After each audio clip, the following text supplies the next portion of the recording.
I want to show you guys and show the whole world how cool and how crazy the bird world really is. These are Edwards pheasants. They are actually extinct in the wild. That thing is epic. And some more eggs. What is going on, everybody? Welcome back to another video at Blake's Exotic Animal Ranch. Today we're not at the ranch. Today we're at another facility, one of the biggest bird facilities in the country. And I'm going to let James take this over, and he's going to tell you guys where we're at exactly. So my name is James Farr. I'm one of the owners at the Avian Research Institute and Conservation Center here in Florida. Our primary goal is to act as a captive seed bank for genetically valuable galliforms. And the primary scenario is to supply private sector and zoological gardens to keep the motivation and the momentum moving forward for their conservation. And that's why I come in, because I'm the young buck around here, and I want to show you guys and show the whole world how cool and how crazy the bird world really is. A lot of people know about birds. I mean, obviously everybody knows about birds, but there's a lot more about it, and that's why we're here, and we're going to show you guys how cool this facility really is. So follow along, and let's go explore. Let's go. We have the largest population of green junglefowl in North America. We have almost a total of 20 pairs, and I genetically select for these birds to coincide with wild representation and biometrics for the sustainability. What that basically equates into is I choose birds that are replicas of wild, currently perpetuated birds, that are in their natural environment. I want them to look identical. So when I select birds that have great bib size, great color, huge comb factors. I want them to be robust. I don't want scrawny little things unless that geographical race or that representation is a homozygous form in its natural occurring geographical location. So that's what why we have so many, and that is one of the primary interests here, is that we choose birds based on wild continuity and wild biometrics. All right, so James was telling me that the pheasants, I'm horrible with my scientific names, but the pheasants are your favorite species to work with. And we were talking earlier, there's a ton of different subspecies and locales that are here. He doesn't have a favorite, but there's a lot. Nothing really catches your eye right now? I mean, I have some that I'm partial to. You know, I like the Edwards pheasants. I'm partial to junglefowl. I mean, but that's a hard bracket to. No, I said, people ask me the same question. I said that's impossible. This is one of my favorites. You know, the Cleage in this particular genus in the family of galliforms. I love Horsfield's Cleage. They're one of my favorites. They're especially projects of ours, and we currently work with 5 pairs. Okay.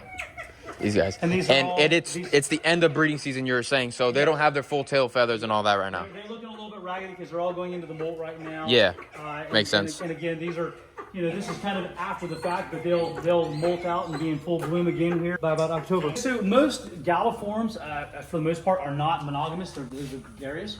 So that's meaning they can find a new mate. They're not going to mate forever. Correct. So the monogamous aspect is singular, and then pairing, and then if you're gregarious, you're going to have multiple or as group scenarios. A lot of these birds, they're hard to establish even as pairing scenario to take them out of their natural. They may breed with multiple hens that come into the region. But in a captive setting, biologically, you have to reset the pattern because most of the time in the wild, these birds will come to the male, and he'll breed with multiple hens. And then they take off. And in captive, people wonder why in captivity they can't get fertility. You have to reset that scenario because now you put them in an environment where you change the structure of how they would normally biologically operate. So you have to make it so that they will actually breed together. So sometimes you pretty much like waking them up a little bit. Oh yeah, well, in the sense that just like with other avenues, I mean, you have to figure out what makes them tick or want to breed. And so we've discovered in captivity, you give them height and length and narrower aviaries, and it works. And it condenses them, and the hens can't get away as much. They will readily succumb to the male breeding so that they don't get harassed. As opposed to in a natural environment, they can move away and correct. Bill and I didn't think about it, and Stanley we were all talking about afterwards. Bill's the man. And when we were looking at the high point of this whole thing, hence why we talked about the sloping of the middle, we did not take into account to either shave this out or build this up on high enough so that the entry was flat, right? Because then it created another complication with the doors. And when we did that, obviously with this going up, we dovetailed it out. It drags, right? There's a gap. So that was one of the anomalies we didn't think of. You can't see it all, but it's all shit that if you document later on down if you don't the line, build it, you can exactly. deal with it. That's the thing when you're doing structures this big or a facility this size, there's an eminent amount of things that crop up you're not going to see. But if you take the time to document it, chronicleize it, and then present it to other people, then be like, yeah, dipshit, you remember you told us about that and you did it again? Yeah, well, that's your fault. Yeah, you have the opportunity to exactly. change that. So, but that was one of the things we did. And then again, when we were talking about some contractors you hired to come in, you give them an idea. We've got other things to handle. They don't quite interpret what you're after, and so Bill clearly explained to these people what we want. So sometimes they misinterpret what we're after. The drains are too small for what we need. Yeah. So that's one of the things when you're doing it, unless you give a direct layout or present in a picture format that they can follow, you've got to be careful of that, because that's some of the issues we ran into with this. No, for sure. They never lived it. They don't know what they're dealing with. 100%. They think they're dealing with like one chicken. Look at these guys. We have 7 pair of Argus here. This year we raised a total of 12 youngsters. I think there's one other facility that raised a good number of them too, up in Louisiana, Bayou Bird Farm.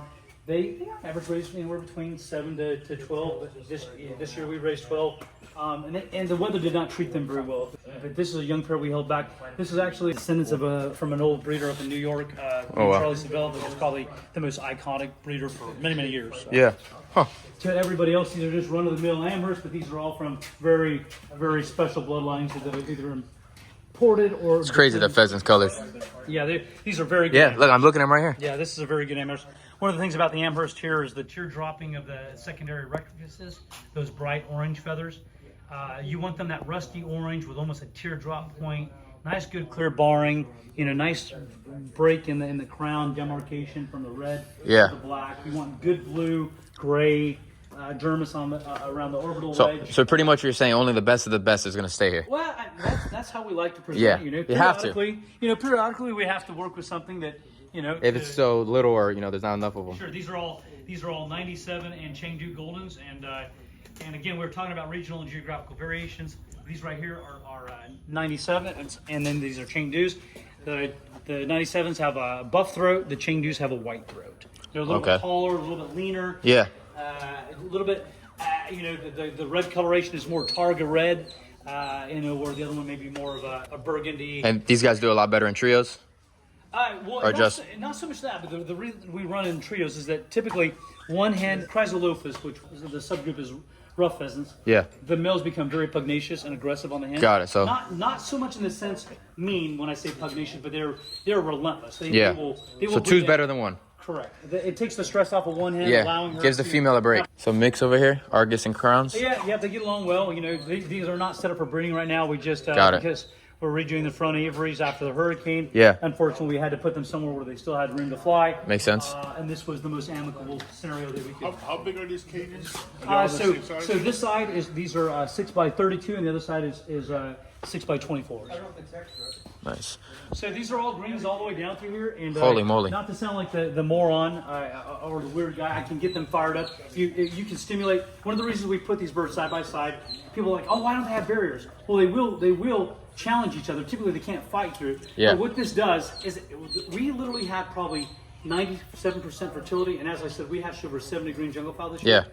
And it's because of how we have them biologically set up to compete with each other. Got it. So each one of the males, like you'll see, they turn each other on. They're challenging each other. Yeah. Exactly. I mean, it is a captive. There's a reason why you do it. Of a wild biological scenario. There's a reason why you do it, and it works. You can see their faces. Their bibs are going to extend. They're going to get real yellow, but they're going to get super red.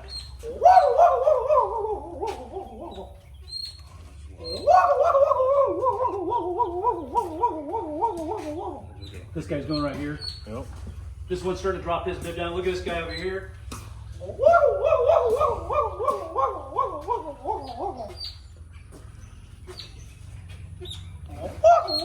And then what they do is they'll start flying up on the roost. He said, here's somebody doing that, and they're going to start challenging each other. Oh yeah, these guys are cool over here. The guineas? Yeah. This is what I was trading for. We're going to tell James that later, right? I had a hybrid in the car. Oh yeah? Yeah. These things are freaking. Have you produced these guys? We did. They're very difficult to get to breed. The key factor with these guys, and they're not even set up remotely, is if you have them in pairs and you put them in tall grass. Yeah. And the key is this: keeping them in aviaries with tall grass and not letting it trample down. Because the moment you do that, almost within probably 30 days, you'll get production. Wow. They will not breed. They do not breed like this. It's just they need grass. Need tall grass. So they need the plains of Africa. Yeah. Song. Yeah. Yeah, if you give them, so a prime example in the hurricane, right when all this happened, and we were getting everything situated. Yeah. We had all these birds you see right here. Just to put this in perspective, were running loose on the roads. All these birds. That's crazy. So we had to, I should have been here that day. Where were we? So we had to catch them all. I mean, miraculously, we got literally everything back. I think except for one vulturing male, but that had happened because during the hurricane, it literally we had a pine tree go through. Yeah, it makes sense. It was a big mess. But These are crusted, right? yeah, crusted, and then those are Kenya. Yeah. But these birds, we moved into a tall grass aviary, and as soon as we did that, literally within 2 weeks of putting them in there, we had egg production out of them. These things are epic. So beautiful, man. Yeah. Beautiful bird. No, I definitely want to get some of these.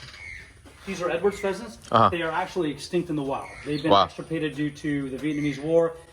We really don't know if they any transcend up into northern Vietnam. But we currently have 9 pair of them. They're a specialty product of ours. We love them. The WPA currently working on a reintroduction program with Viet Nature. They're a very devoted organization specifically for conservation of galliforms or similar type birds that are in peril. And they have done lots and lots of testing and advancements for the reintroduction of the Edwards pheasant. They have changed the name just kind of out of, I think, a nod to Vietnam and recalled this bird Vietnamese pheasant. But fact of the matter is that there is another form that has white tail feathers that's still a debate.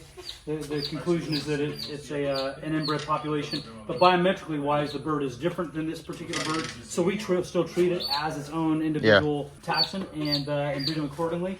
But these are all Edwards pheasants. Huh.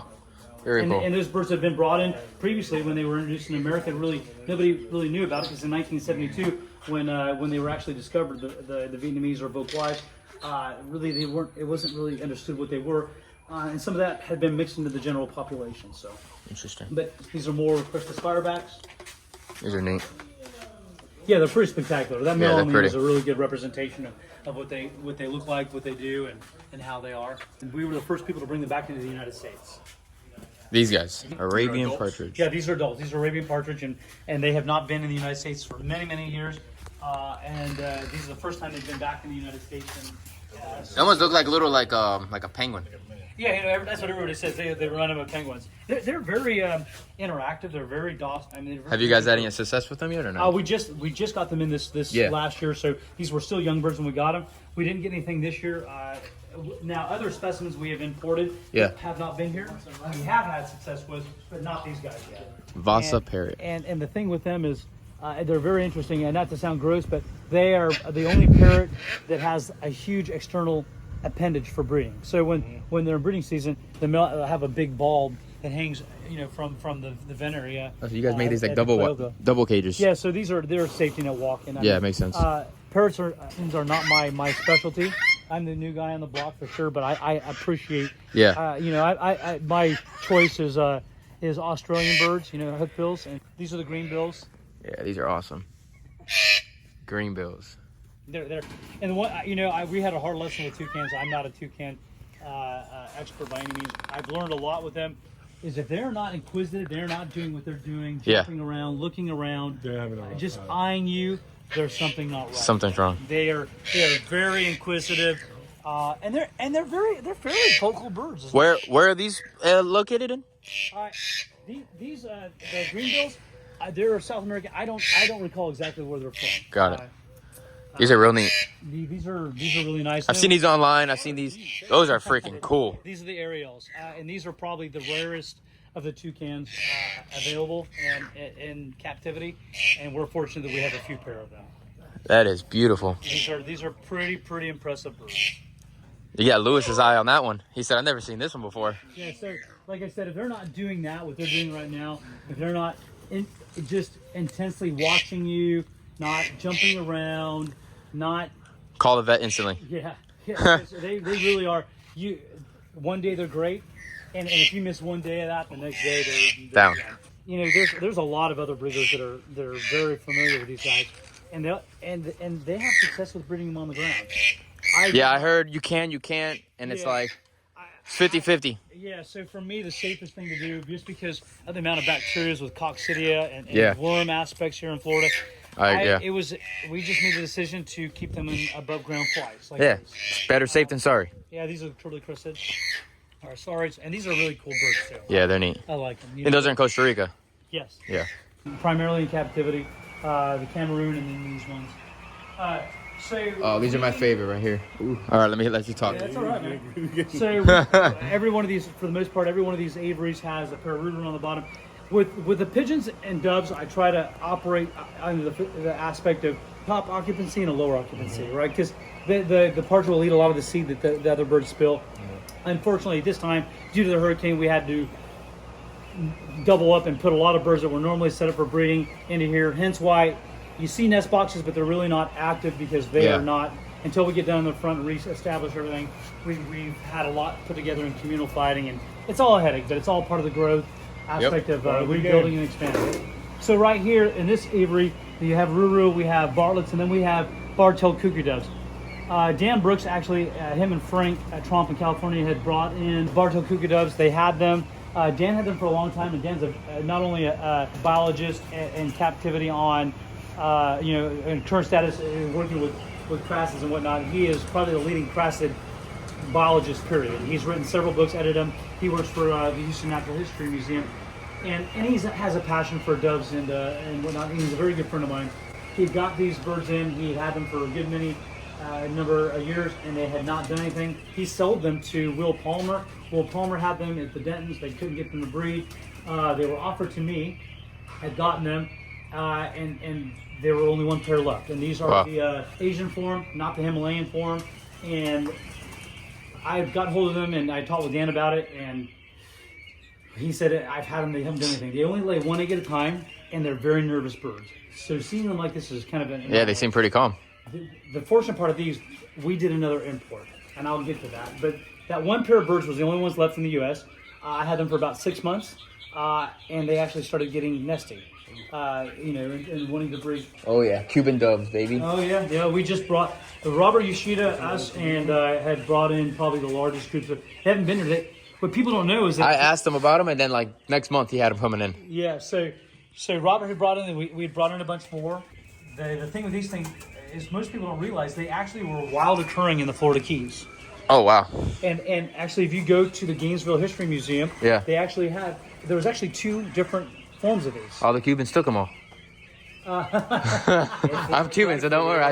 I know that happened. So is my buddy George Hernandez. We're always joking about this, but and these guys are nesting right now up there as well.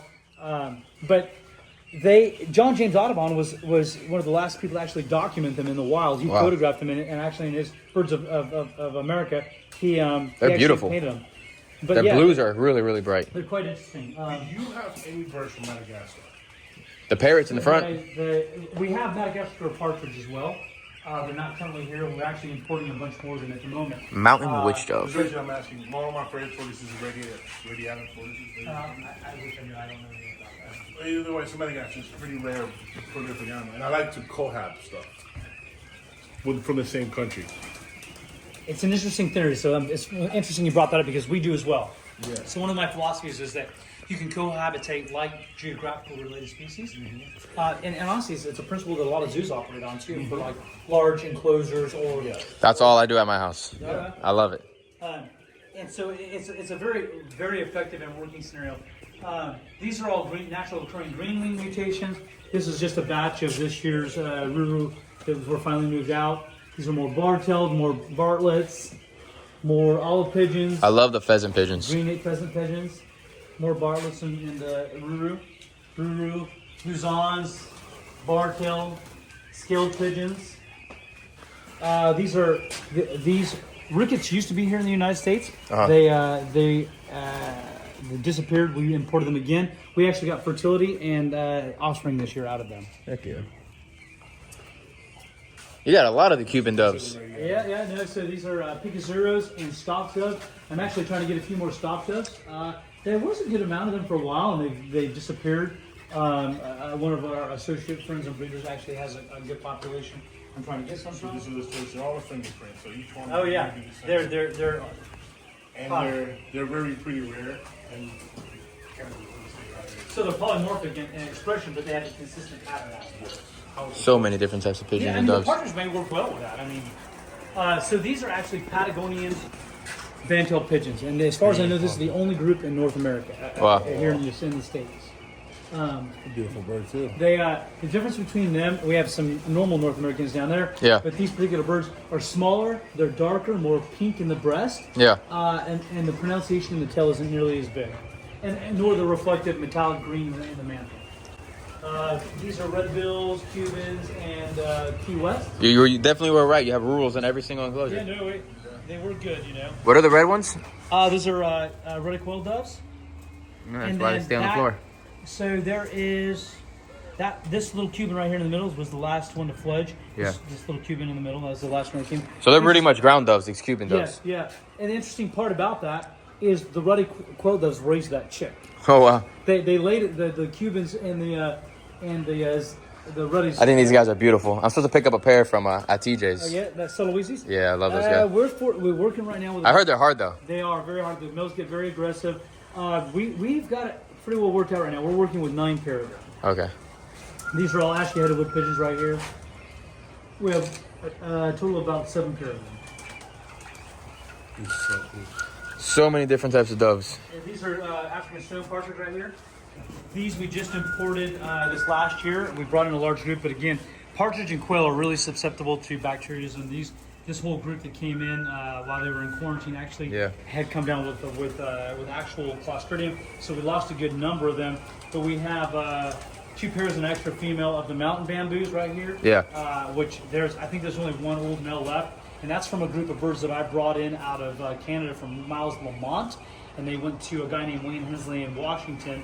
Wow. And he bred quite a few of them. And then they just kind of fell off the map again. Huh. And then these are white-faced cuckoo doves. Oh, those are neat. They are literally about gone. I think that there's, aside from, these are 2 males right here. We thought we had a female for a while, but unfortunately the 2 dominant males ganged up on it and killed that male. Damn.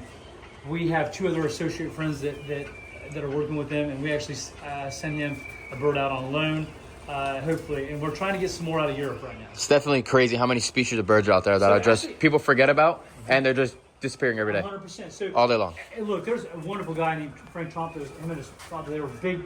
They did a lot of stuff with pigeons and doves, and he actually brought in this group of birds. These aren't overly old, but they're not young. These are starting to get old, and so trying to get replacements so we're not completely lost is kind of a challenge. Being hard, yeah. Gary Landry actually had these birds a long time ago. It's been a They're good neat. many years, probably 40 years ago. And Gary Caribbean doves. was the curator for the McGilliani family Tabasco, their gardens and whatnot. And he also, and I can't remember, or I don't recall what his association was, but he had a big part to do with the Louisiana LSU and their natural history department and their museum. He did a lot of work with them, but he bred these birds for a good many years, and they disappeared. And then we just got the population again, and we, as far as I know, that chick in the back is the first chick to have been reared since he last had them, and she's actually on eggs again. So she just Heck yeah. And Which then- ones? This ones? Yep, these are Madagascars. We have 3 groups of them. There you go. These guys produce. They produce. They're not bad, but they're fairly nervous, and the parents are actually very devoted birds, but they're skittish. Feed room. You said what? The eggs start off in the wine cooler. Okay. About 60 degrees. We keep it in there 7 to 8 days. Oh, Cyrus cranes? Put me on the list. If you want some, you can have them. Don't tell me 3 Oh, times. Caesars, bro. The problem is there's no male. So Oh. Well, somebody's gonna have to do something with them. But this is what we keep Oh them in my there, goodness. 7 to 8 days. That is insane. I was telling you before we got here. We incubate 1 shot all together so they hatch together. He goes to egg right there every night. Jurassic Park in here. Have you guys been able to produce these guys? Yeah. That's awesome. So these eggs, if you came 2 months ago, Yeah. it was full. Loaded. We didn't know what to We're gonna have to do a video. If you guys like this video and get like 10,000 million likes, however we want to do, we're coming back baby season. Definitely gonna have to do that. That's the time. This is my future. I know it's hard, but I want to try to get into some. Yeah, the new aviary. That's what I want to focus on. Okay. You didn't see the front aviaries we built for those guys? I haven't been there yet, Okay, we're getting there. but I saw it on the website, so we'll be there soon. These birds right here, Blake, are razor bills. These are 2 of only 4 known pairs that we know of in the United States. Wow. There's only 2 facilities in the United States that currently have them. Us and Dallas World Aquarium. Daryl, the owner of that facility, is probably the most globally known outside of Europe crassid breeding center that produces crassids on all volumes. He is the rarest collection in North America. I think we are second to him. There are several zoos that work with bluebills and several other species, but by volume of taxon, we are the second in standing. But Daryl is incredible. He actually, we've worked with him on several of these, but this pair is about 15 to 20 years old originally. They had not bred in a good many years. We had gotten them, and we produced that female right there. It's the first breeding outside of what Daryl had had in probably over 15 years. And how long these guys live for? I really don't know. Just a long time. This grouping of razor bills is the first we've had, but the estimated is anywhere from probably 25 to 32 years. Just depending on the condition that they're. The same thing. Males are bigger, females smaller. I don't imagine it's more than 15 to 20 years due to natural predation. Yeah, of course. See these all over in Costa Rica. Yep, these are blacks.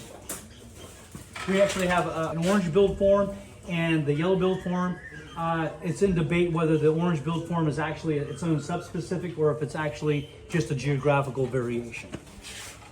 These are helmeteds. Helmeteds are cool. Yep. So, I'll show them to you over another facility area here.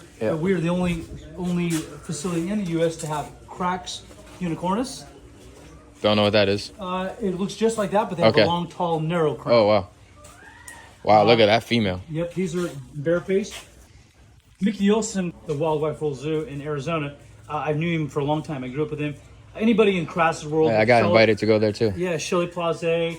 So Mickey's granddaughter runs the place now. But yeah, Mickey was the Crassid guru, like I said. And again, I'm talking about these people because they deserve the credit for the research and the things they've done. But Mickey and Daryl and Dan Brooks and Christopher Holmes, who's now the curator at San Diego Zoo. He was at Houston, and he was under the tutelage of Shelley Plaze. But the grandmaster of all of them, it was the iconic individual, was probably Estudio Lopez in South America. Estudio, Jean Delacour, and Jean Amadin were probably the precursors to modern day understanding and just setting the goalpost for everybody to understand and what to further explore into Crassadia. And these are more barefaced, but they're beautiful. And the interesting part about it is that some of the hens, you'll see a little bit of a variation in the hens. Some are a little bit more heavily marked, some are a little bit lesser. But these guys have, as far as we know, and I actually talked with Dan about it, I'm trying to find any written documentation noting their actual breeding in captivity because Mickey had never told me he bred these, though he supposedly had them. Currently, the understanding is we are the first facility, followed by another friend of ours that we have sent birds to produce from them in captivity. It's kind of crazy because normally, the females are the ugly ones and then the males are the pretty ones. Sure. But it's like the opposite here. Yeah, no, they're But really obviously the females just, covering, hiding themselves real good. This is another pair of blacks right here. Or yellow bills, sorry. So the females are like that as well? Yeah, this is a female. There's a male. This is a yellow knob. Oh, wow. This is, see, if you can see from, according to that first yellow knob, Yeah. this yellow knob male, the bulbus is starting to come pronounced. He's coming into being an adult. He's almost 100% there. Yeah. She's a mature hen. But this is a really nice pair. That pair is still a little bit young. We have a few more pairs. But they're very actually hard to pair because yellow knobs tend to be pretty just pugnacious to the hens. Yeah. So this pair has really been very amicable together, so we have big hopes for them. She's bowing down, ready for a male. I can go in there with her? Yeah, you go, Emily. Go ahead. Oh, yeah. Just watch your eyes. She gets a little bit on the defensive side some days. That thing is awesome.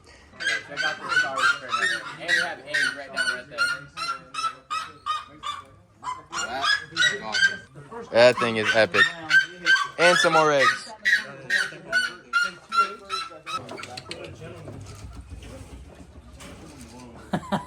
Oh yeah. Hello. Yeah, greater blue. Tinamou. These are the ones I was telling you about. These Yeah, things they're are really usually cool. crested, yeah. They lay crazy bright green eggs. Yeah. Did you see the ones in the Incubator, yeah. Again, this is the old area, so don't mind.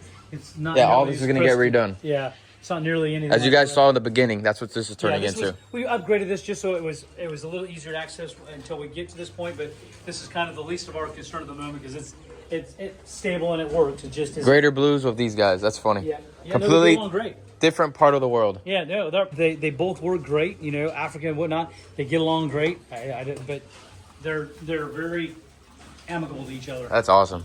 The graders are beautiful as well. How are the Guams? Like, how are their temperaments and stuff? They're good. I had never kept the blue-throated pippin guans, but they're actually really. If you put anything else with them, they're fairly aggressive birds. They are. They're So they're not aggressive. really good for mix then. No, they're not good for mixing. I'm all about like mixing birds. So if I can't Yeah, mix the birds, then it's like I actually we tried to run some Tinamou with them. And Yeah, it no did not good. work so well. No, Not work so well. we have more red-throated pippin guans in the country than anybody. These guys run in flocks in the wild, huh? Sure, and then they pair up. Yeah. Big flocks. They'll try as canopy dwellers. Yeah. Just bounce around real deep, high up in the These ground. are, these are crested guans. Definitely a These big are bird. Beautiful birds, but I can't stand them. They're like the velociraptors of the California. They're very aggressive. Their toenails are like razor blades, man. And real aggressive. Probably Yeah, eating, they are very aggressive. eating all sorts of stuff. Well, in a while, I don't know what the range of diet is, but in captivity, they are very pugnacious. They are very aggressive. The males are nasty, and the nastier the males, usually the better the breeder they are. Oh, I bet. So going in there is probably pretty fun. Yeah, no, look. Everybody's got a hat that looks like a big trash can lid, you know? Yeah. They're neat though. They're pretty. Yeah, no, they're interesting. Are they easy to produce? Well, not easy, but do they? So it depends. Some years are good, some years are bad. This year they didn't do with crap. So many different types of birds. So big boys. Yep. Yeah, this is a pair of long-tailed glossy starlings. Set them up for breeding. Those are neat. This red jungle fowl, she got an infection, so we just about got her cleared up. She's good. This is a pair of plush cap jays in here. More plush cap jays. For the crows? Yeah. Common green magpie jay. More common green. So they turn a different color when they molt? So no. Typically, they get they're bright like an emerald, like a lemon lime green. Yeah. But they're not on the right diet. Got it. Yeah. So this is actually the Indo-Chinese over here, or the golden breast. They're pretty. Yeah, but when you're feeding them right, we give them a supplement, a marigold supplement. But they're not. We don't have them set up right, and until we get them in the front aviaries. Gray peacock. Gray peacocks. Island. I thought they're only white. No, I'll show you the difference between the white. All right, let's do it. We got a new tour guide. Hell yeah. Part two. Gray peacocks. Gray peacock parents, all these. So that's the pink-bellied imperial. Pink belly? Quite wild, but Pink belly. one of the young double-bar Palawans. It's crazy. This is quite a cool pair. Look at that guy. Real neat. You see the stripe over the eye? Yeah. And all those. I'll show you the single bars as well.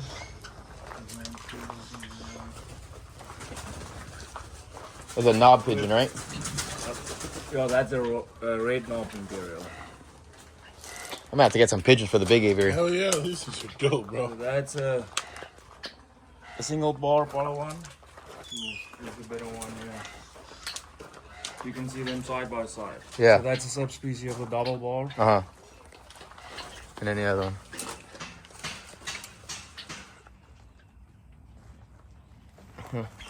So many different types of birds. I think we have the most Palawans in the States. That's awesome. I don't even know how many pairs, but it's around A lot. 14 or something like that. Holy moly. Yeah, this side's cool, but this side over here is freaking catching my eye. So that's the grays, and then this is the stuff that everyone knows.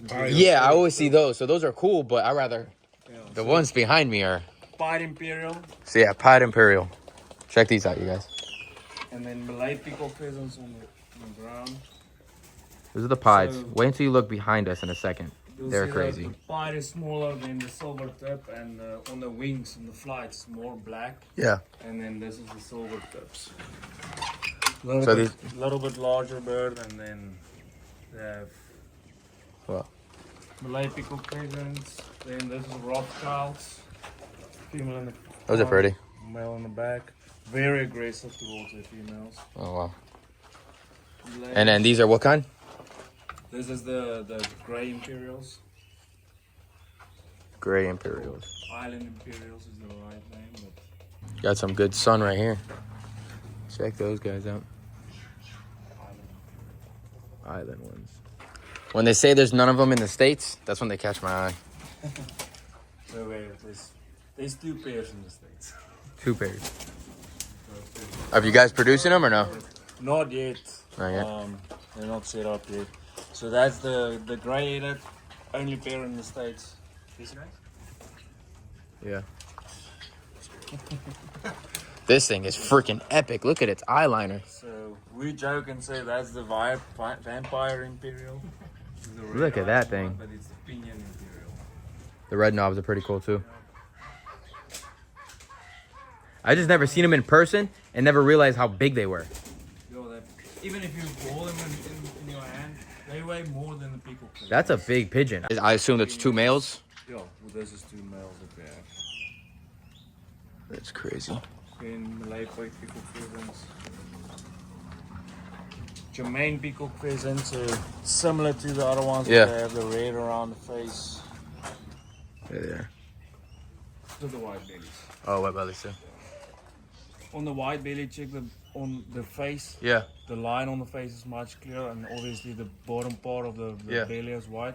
But the pink bellies, you see you don't have that crisp line Yeah. in the face. And All sorts of stuff.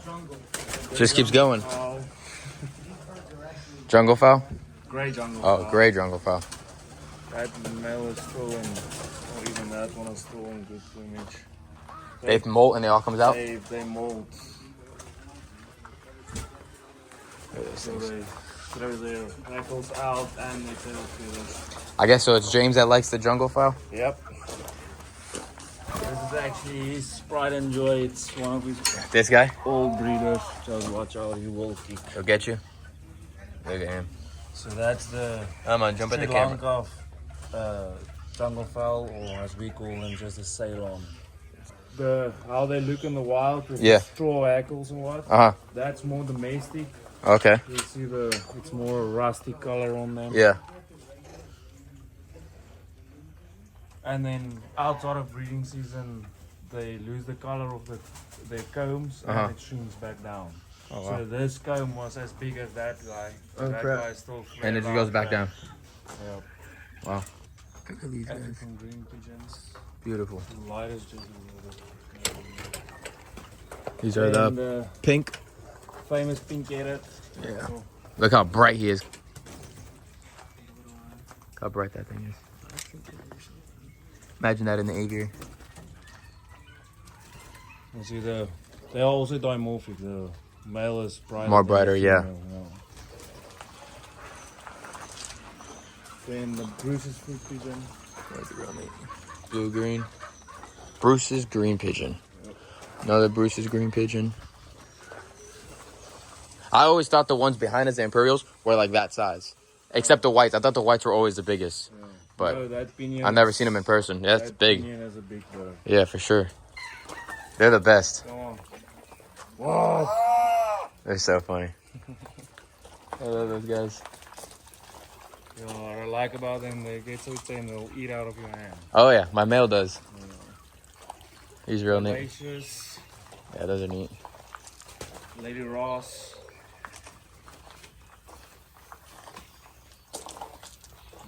Lady Ross. Never seen these in person. I've seen them before, but not in person. The leaf eaters? So, yo, this is the Western companion eater. They're neat. Big difference on them is the Eastern doesn't have the striping on the belly and the Western has the striping on the belly. Got it. All right, guys, we are back from that amazing bird facility, one of the biggest ones in USA.